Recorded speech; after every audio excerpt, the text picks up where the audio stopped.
The greatest injustice is done to my people is done by the way of infection. Killing us slowly, erasing our history, death by the way of deception. God, do you know? God, do you know what you are? God, do you know what you are? Goddess, do you know? Goddess, do you know what you are? Goddess, do you know what you are? God. One of the things that gets in the way of a strong and effective leadership mentality is that we tend to conflate and confuse two terms, prerequisite and preference. A preference is kind of a practice or a habit that represents your personal choice, your personal opinion, your personal taste.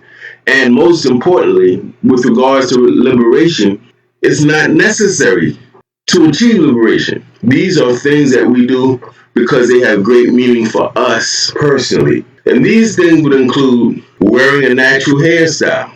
Yeah, brother, I know you got the fro. Sister, you got the locks. Y'all got the braids. That's great. Looks nice. And it pays tribute to our ancestry, certainly in our culture and lineage. However, it is not an accurate reflection of your political consciousness just because you have your hair a certain way. Nor should we in the community read that, oh, this person has this hairstyle. That means they're super conscious. That means they're trustworthy. That means they're diligent. No, it's a hairstyle, family. And it may have meaning for this person, or it may not. It may just be a fashion statement. But it's not necessary to have cornrows, family, to be free, is the point here. It's a preference. African clothing, dashikis and gaylays and all, the headbands, all types of stuff. Beautiful, cultural, it has historicity, it has that type of meaning to you. But it does not mean that you're a straight up soldier for the revolution by any means. It really comes down to the meaning that you give it. But it's a personal preference, how you dress, how you wear your hair. Your name is African, that's great. You changed your name like I did, that's great. That has meaning for me, but it doesn't mean anything politically. It doesn't really tell you what my politics are, what my habits are, how I treat people, the quality of my relationships. Personal preferences. Practicing a certain religion. Some people think because they became Muslim or that they practice an indigenous African faith. Those are personal choices you make for personal reasons. And outside telling us that you believe in a particular deity or cosmology, it says nothing about your consciousness as it relates to our people. For all my nutritional nationalists out there, that's great for your body and your health and maybe your family and loved ones. You'll be here longer. But family, let's be honest. You being vegan and vegetarian is not destroying white supremacy and is not necessarily creating an independent nation for our folks. Now we have another thing called prerequisites. Unlike a preference, a prerequisite is something you must do in order to achieve a certain thing. If you're in college, freshman year, you like psychology. You look at the course catalog, you're like, oh man, psychology 601. Now you do it through computer. The computer's going to say error. You can't take 602 until you've taken psychology 101, 102, and all the way up, right? When we're talking about black liberation, guess what, family? There's prerequisites, no way around them. And some people want to take shortcuts. Some people want to use their personal preference to confuse us into thinking that they met a prerequisite. So, no, your cattle show, your anchoring is beautiful, has great cultural meaning, doesn't mean anything about your politics, your habits, your consciousness, your knowledge base, your experience. Educating yourself, no way around it. We're not going to be free if we're ignorant and naive to basic things we must know. Another thing, families, we have to create institutions. We need things that outlast us. Even when we die, this building, this library, this scholarship fund, this philanthropic society is still in existence, still doing that nation building work. So we must build institutions. We must work together. We must collaborate. We must generate some type of financial instrument or economy. And certainly, family, we can't be like little children reacting to everything that goes on. We have to think. You could actually have a white name, wear all white people's clothing, use white colloquialisms. You could eat meat, pork, swine, all that. And you could be a Christian. And you could be a full-fledged member of the Black Liberation Movement, because it's not about those things. It's really about your consciousness and your consistent deeds and actions, right? All right, let's move on, family. Number 2, We have to respect our diversity as a people. Some of us are very articulate. Some of us are good with our hands. Some of us are fighters. Some of us are thinkers. Some of us are designers. Some of us are critics. And what we tend to do is, it's almost like we want a whole nation of clones. We can get to a place where we think the only thing that's valuable and important are the things we do. That would be like me saying, all we need to do is educate ourselves.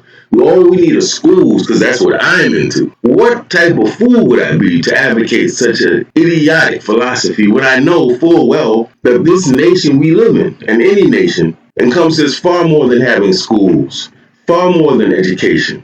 You need several things. Nearly Fuller outlined about 9. You need military, agriculture, social services. You need science, medicine, so many things. Now, it so happens, black people, that we are amongst the most diverse people on the planet. The problem is we don't sometimes appreciate that. We want everybody to be the same in our organization. Dress the same, talk the same, use the same slang, work in the same type of jobs. What we don't realize is there's strength in our diversity, and that we should not be aiming for people to be clones of each other. The principle that we should be operating on is that of unity without uniformity. Unity without uniformity simply means that we can collaborate and we can work toward common goals. Unity without being carbon copies of each other. Uniformity. We don't like people constantly trying to impose and control us, do we? And we don't like that from our immediate people. We don't like it from white folk and police, but let's keep it real, we don't like that in our own families. We have to understand human nature and human psyche and use it to work for us rather than against us. Allow people to express their authentic selves. That means that there's a room at the table for the Black Hebrew Israelites, for those who follow Garvey, for those who follow Honorable Elijah Muhammad, for those who follow Noble Drew Ali. There's room for our brothers and sisters in the streets. There are in these street organizations what the white man calls gangs. We're not under any impractical belief that any ideology is going to bring all black people going to be one way. If you think that, I don't know what you've been smoking. No, people are different. Even those who have things in common, they express themselves differently. And that's a beautiful thing. Don't take something beautiful, family, and make it ugly because you're trying to control people. Let me explain something to you about facts. I've gone through quite a bit of facts in my journey as a student and a scholar and a teacher. And some of those facts I don't even remember. Some of those facts I never use. Some of those facts are completely irrelevant to what I do, my day-to-day work. Facts in and of themselves mean nothing. They're just bits of information. What makes facts important, what gives them meaning, family, is that we add a context, an interpretation, a perspective. We develop an analysis. Facts are tools that are supposed to create knowledge, wisdom, and understanding. Right? You can get facts easily and quickly. Wisdom and true understanding and mastery of knowledge can only come gradually. Comes from experience, from study, from observation, from reflection. Knowledge is not the exclusive domain of black people. Knowledge is not the exclusive domain of white people or anyone else. I hear some people in the so-called conscious community saying they don't read books by white authors. They don't watch movies. When they become conscious, they don't watch movies that are not black anymore. And this is disturbing. Family, some of the most, I'm going to say this, all of the most informed and wise people I know personally are people that get information from all types of sources. I'm talking about encyclopedias, internet, reading articles, going to public libraries, maybe going to university libraries, reading something that I don't hear as much, reading an actual book. Hello, an actual book. It's not something you can do in 5 minutes. You got to sit down every day or whatever for your month and go through that methodically. Develops character, by the way, right? You don't get that from just saying, I'm just going to read all black authors. Why? Black people are wise and intelligent and creative, but guess what? Black people aren't the only people on this planet that are intelligent then, right? There's other people that are intelligent, and we want to get knowledge. We seek information, and the deeper your reservoir of knowledge and wisdom and understanding, the more relatable you become. People who only have one source of knowledge are very limited. If you're only reading books that Black authors wrote, you have a small vocabulary. And when you're with people who read Greek philosophy, who know about Christianity, who know about Islam, who know about Buddhism, Shintoism, right? And all of these different things they read, their minds expand. Their minds are more flexible. They see things in a way other people don't. They have a deeper pool. They're not better than you. They have a wider tool set and a deeper, more powerful arsenal.